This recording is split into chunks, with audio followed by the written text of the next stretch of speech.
Hi, I'm Alan McIntosh. I'm one of the vice presidents here at Mulvey Banani Lighting. Our firm has the pleasure of working on various heritage lighting projects, but the one that we had the pleasure of completing recently has been a St. Augustine Seminary in Toronto. Originally built in 1913, our goal was to blend modern lighting design with the timeless architecture, ensuring that the rich history was brought to life in a new way. The lighting scope for this project was largely retrofit-based, trying to find opportunities for new lighting, but maintaining some of the existing locations and infrastructure. My name is Father Kevin Belgrave. I am on the faculty here, so one of the teachers here at St. Augustine Seminary, and I'm also the director of the Institute of Theology here. So for some time, we have been wanting to upgrade the lighting in the chapel. It has always been dim, inadequate for the ways we were now using the chapel. That became ever more apparent with the need to live stream some of our services here. So my role was to, on the client side, kind of be the eyes and the thoughts that would help shape the design side of the lighting. Some of the challenges of this project were that the building was built in 1913 and the infrastructure illustrated that. So there were a lot of surprises that popped up, a lot of troubleshooting that we weren't necessarily ready or prepared to deal with during the design phase that came up during construction.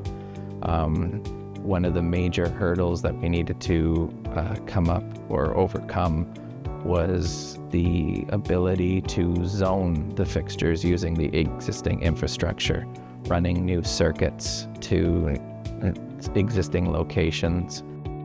Lighting is very important to what happens in this space. This is not simply a beautiful bit of architecture that's lovely to behold, but every bit of that architecture, every element that is in this chapel has meaning. Space, the way space is used is very important to what happens here, and lighting is an essential part of how space is created.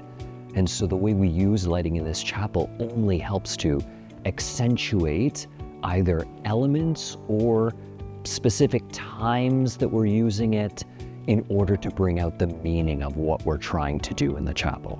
While maintaining the look of this heritage building.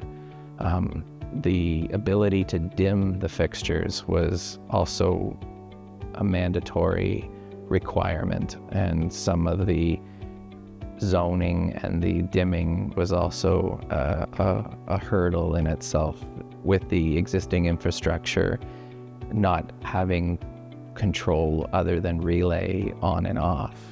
The team had to work to develop a control system that would allow the end user to have zonal control as well as dimming capabilities to set the scenes for daily use and have the ability to tailor the space to the needs and the wants of the end user. I feel that there's two ways to talk about our impressions after the project was finished.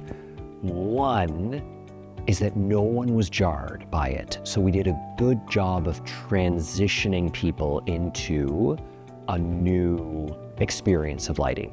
And that was good, that was a goal.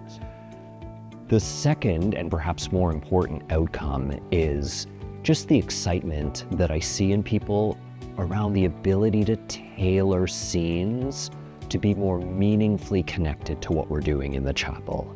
The capacity even for just subtle little bumps of light here or a focus here, as well as the ability to kind of manage a more global control with individual spots of control with switches we have around. So what I'm most proud of is providing the client with a seamless transition from the old system to the new system, and providing them the ability to control the chapel the way that they wanted and envisioned, and giving them the ability to set scenes and schedules the way that they wanted to, which was not available previously, and all while maintaining the historic and beautiful architecture of the space.